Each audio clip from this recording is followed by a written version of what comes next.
This is a good list that I've put together, inspired by a couple of others and my own contribution, and I'd like to share this list with you. First, learning the power of purpose. A person who has purpose in their life, they have something to go for, some meaning. One writer described it, for some people it becomes a magnificent obsession. And for you and I, maybe it doesn't need to be that dramatic as a magnificent obsession. But it has to be something that does something to us, something that pulls us, especially into the future. You know, there are many influences on us. One is the influence of the past. Some people are always pulled back by the past. Some people are always pulled aside by the distractions. But here's what's powerful. If you have a list of high purpose in your life, it pulls you toward the future. And the more powerful the purpose is, the stronger it pulls.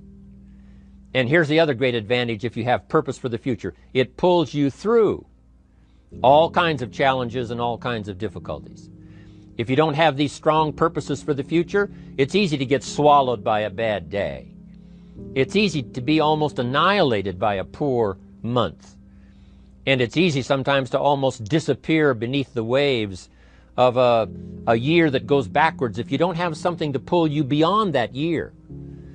So if you want something to pull you through all kinds of challenges, all kinds of difficulties and things that come at you, you got to have something on out there beyond today, beyond next week, beyond next month, beyond this year, that pulls you into the future. And the clearer it is, the stronger it pulls. The more dynamic it is, the more it affects your life, your spirit, your heart, your soul. It also creates imagination. It gets your mind working on how to achieve that purpose. And if your mind will work, and if your heart works, and if your spirit works, and if you have good input, like good ideas, I'm telling you, there isn't anything you can't accomplish. So that's one of the great powers that'll make a variable of you, and that is purpose. Here's the next one, self-confidence. Where does self-confidence come from? And this is the best advice I can give you on that. Not neglecting, first of all, the small daily disciplines. Self-confidence really comes from feeling good about yourself. And one of the best ways to feel good about yourself is at the end of the day to know that you poured it on. You did your best. If you conducted a meeting, you did the best you could. If you made a phone call, it was the best phone call you could possibly make. If you wrote a letter, it wasn't a casual letter, it was your best letter. At the end of those kind of days, when you feel good about yourself, self-confidence starts to rise. You know that if you can have this kind of a good day, you can have another one the next day, and those days become the weeks become the months, and the month becomes a powerful year. Self-confidence comes from the lack of neglect. If you will not neglect to do the small daily disciplines, that's where self-confidence comes from. Part of good health is self-confidence. I know I'm going to be healthy. I take the Herbalife products. I eat the apple a day. I walk around the block. I do the jogging on the beach. At the end of the day, when you've really poured it on and you've done all the stuff, self-confidence grows. That self-confidence affects your health, it affects your future, it affects your psyche. So this is true. One of the great powers is self-confidence. Self-confidence means willingness to do whatever it takes to achieve. Some people say, well, I'll do it for a little while and see what happens. You know, I'll try a couple of things. If that doesn't work, I'm out of here. And all of us know that that kind of person doesn't have much of a future. But if you're willing to do whatever it takes, if I have to learn a couple of things, I will learn those things. If I got to learn 5 or 6 things, I'll learn all 6. If I have to take an extra class, I'll take an extra class. If I've got to read the books, I'll read the books. If I have to consult with people who know more than I know, I will do the necessary consulting. Whatever it takes, I will do. That starts to develop unbelievable self-confidence. Self-confidence also comes from the ability to rise above your circumstances, to rise above what happens, the petty little things, the discouraging things that would sink everyone else's ship except yours, that would cause someone else to quit early in the day, but you keep going. That kind of willingness to overcome all circumstances, whether it's the little challenges or the big challenges, if you're willing to do that, I promise you, this kind of power will work for you, and in you, the variable, it'll make a difference. The third on the list I had was enthusiasm. And here's what I wrote about enthusiasm. Enthusiasm that's powerful is mostly enthusiasm that is enthusiasm inside, 90%, 10% outside. We all know what the enthusiasm is like when somebody lets us see their enthusiasm, which is like the 90%, and only 10% of it is inside. But the enthusiasm that really affects people is not just being loud, but the enthusiasm that runs deep, the enthusiasm that comes from deep inside, created by self-confidence, created by purpose, created by genuine willingness to help other people. That kind of enthusiasm, knowing that you're going to get the job done, knowing you're going to affect people, knowing you're going to have testimonials flowing in from all kinds of directions. That kind of enthusiasm. A lot of it is quiet. A lot of it is unheard. And the 10% that's heard, it rings a bell. People call it genuine enthusiasm because they know that what you say in the outward display of your enthusiasm is only a small tip of the iceberg of the enthusiasm you feel inside that really motivates you to do the best job you can. Next on my list to help you become the powerful variable is expertise. Wanting to excel in all of the skills and settling for nothing less than an outstanding performance. If you're willing to be the best in your field, if you're willing to demand of yourself excellence in skills, to be the best that you can possibly be. In the training, do the best you possibly can. In doing a workshop, do the best you possibly can. Developing the skills of using your personality, developing the skills of language, developing the skills of influence, developing the skills of organizing. If you're willing to be an expert in all of the skills, Herbalife has the way for you to invest those skills and not only make a handsome living, not only make a lot of money, but if you would so desire and if it would be your purpose, a chance to make your fortune. Expertise, excellence in skills. Here was the next one on my list, making a powerful contribution to you, the variable, and that is preparation. Well prepared. And preparation, of course, involves a whole lot of things. A big share of our life is preparing, getting ready. When we go to the first grade in school, we're just preparing for the second grade.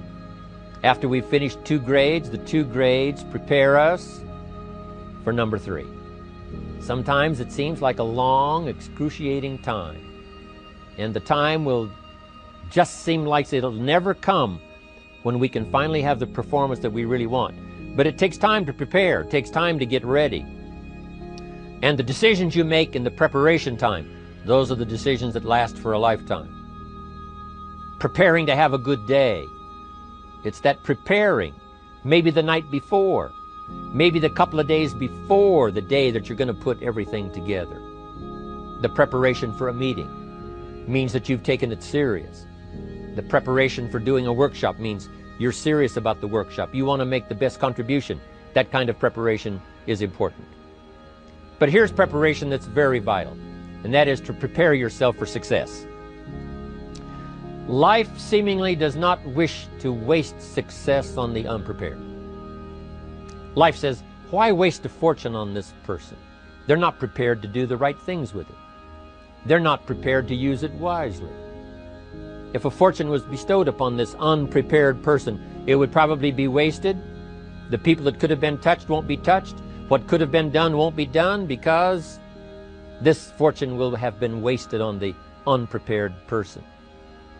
So not only look for fortune, not only look for the promise, but prepare yourself and ask of yourself, what can I do to make myself ready?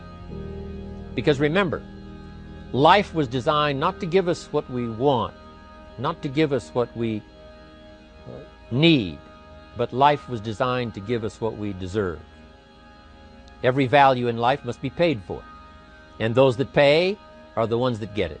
It says those that give receive. Someone says, I wish to receive, I wish to receive. You don't have to concentrate on receiving.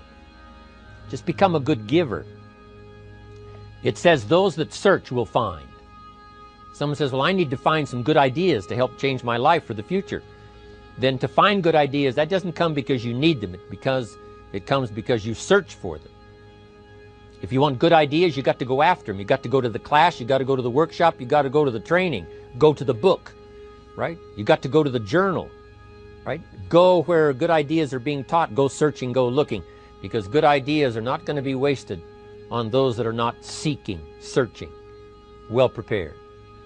So, prepare yourself to be ready for fortune when it comes, to be ready for challenge when it comes, to be ready for opportunity when it comes. Opportunity comes along and passes by the person that is not well prepared. I want to prepare myself this year for next year. Yes, I wish to be effective this year, but I'm also thinking of ways, how could I be better? How could my ideas be more powerful? How could they be sharper, more clear? How could I reach some people next year that I perhaps can't reach this year? I haven't reached deep enough into my own soul to affect some people. Some people just pass by and say, hey, what a good speech. But how could I make it stronger than that, deeper than that, more powerful than that? I cannot be as powerful as I could be next year. You know, you can't go to the 10th grade in the 5th grade. You just got to go through the grades. But the more you are prepared, when the 10th grade finally comes, now you can cash in and get 2 times, 3 times, 5 times more value from it by being prepared. I want to do my best this year for Herbalife, but I also want to get ready for next year, 1999. And then when the year 2000 comes, at the turn of the century, I want to be well equipped by language, by instinct, by temperament, by personality, by influence, to really be valuable the year 2000, 2001, 2, 3, 4, 5. That's my goal. I'm sure it's your goal. Now here's the next one. There's great power in self-reliance. Self-reliance means you simply look mostly to yourself. It would be nice if someone just gave you this, gave you this, gave you this. It would be nice if everyone did their job exactly as they're supposed to do it. But here's what you've got to do. Primarily rely on yourself. Primarily say, I'm the person responsible. And I will learn the necessary skills so that I can help people learn their skills. If I need lots of people to do certain things to build my organization, that is what I must have. But I've got to be the final backstop. I've got to be the final one that people can rely on. So that if this is missed and this is missed, I can catch up. I can fill the gap. I can do the job. We have to do it when we conduct meetings.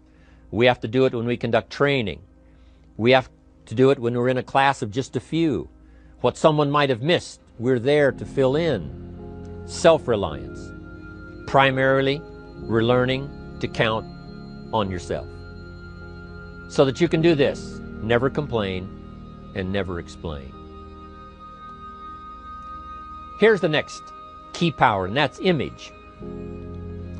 There's many parts to image. The image that others see you as, the image you have with other people. And it's very important how other people see you. If they don't see you as a leader, chances are they won't pay attention. If they don't see you as being in control, chances are they won't have the trust.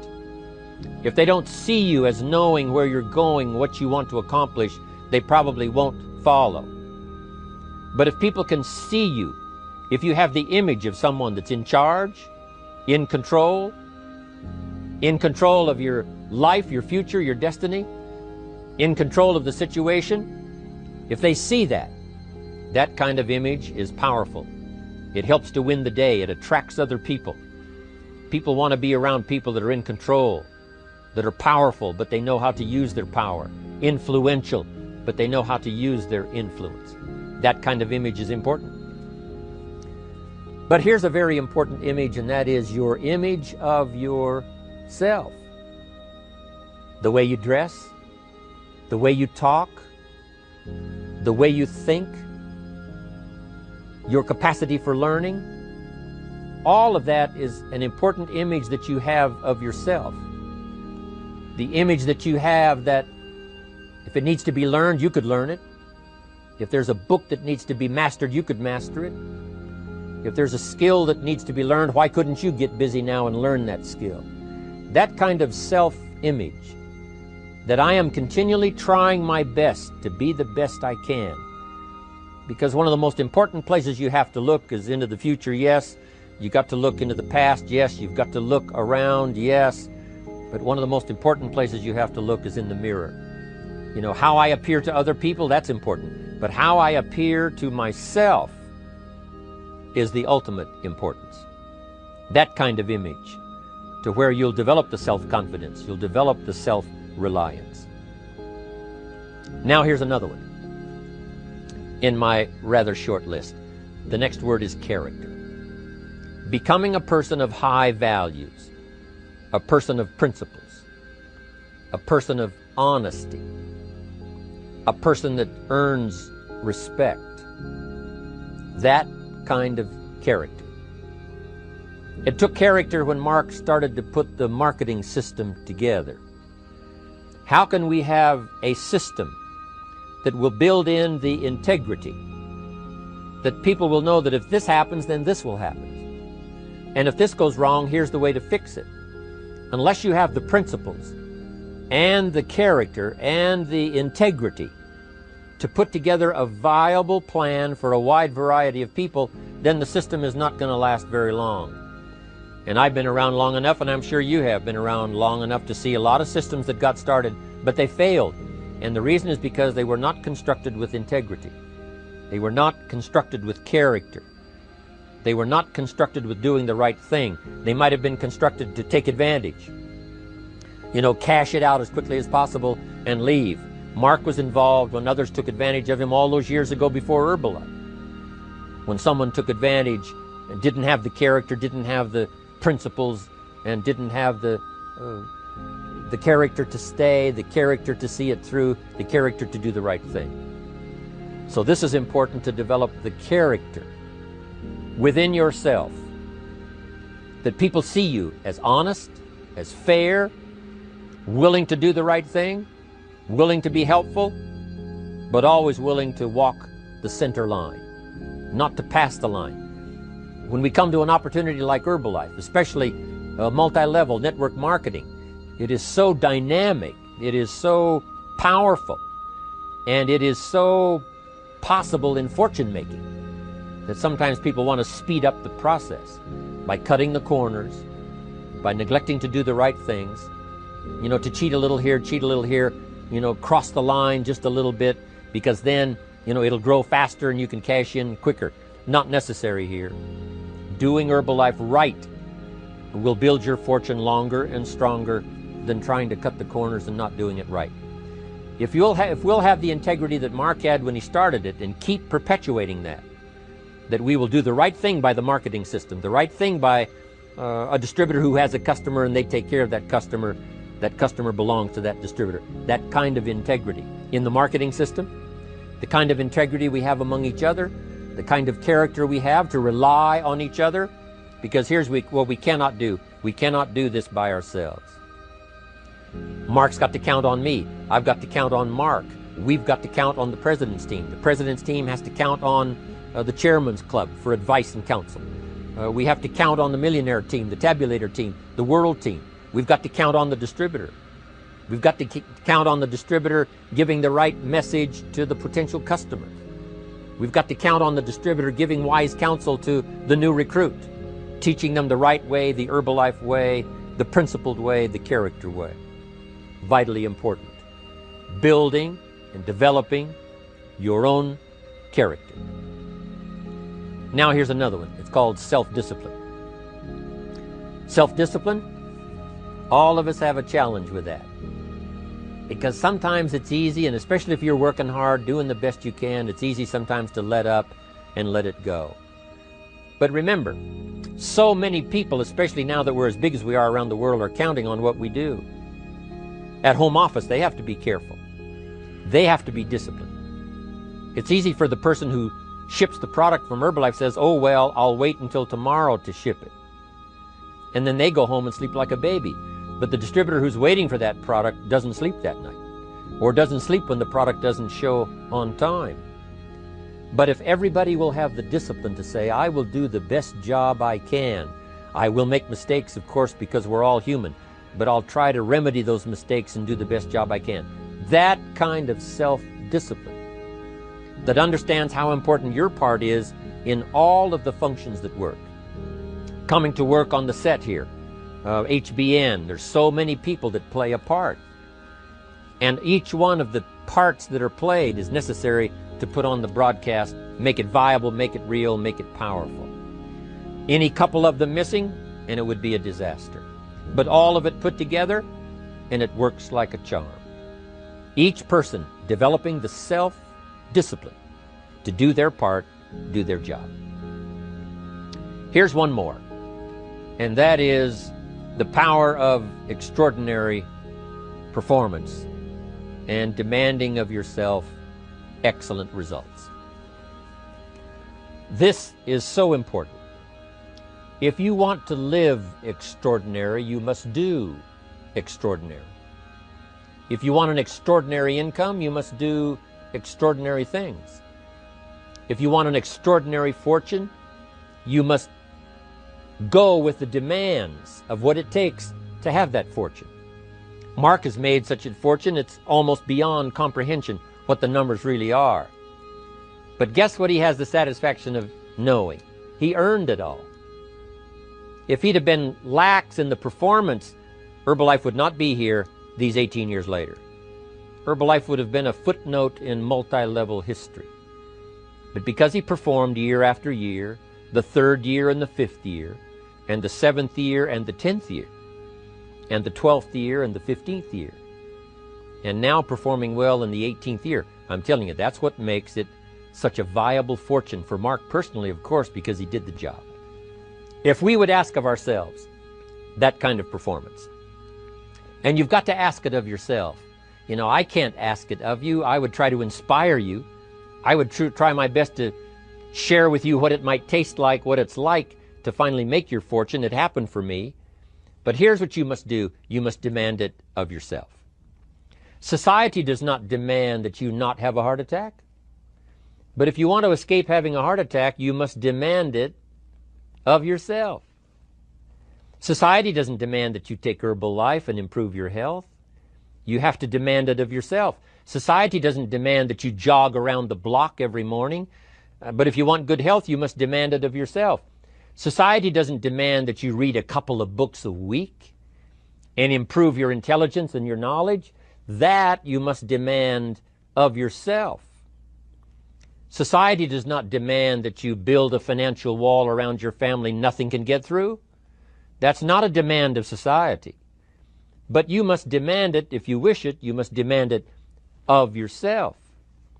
Society doesn't demand that you learn a list of 10 skills.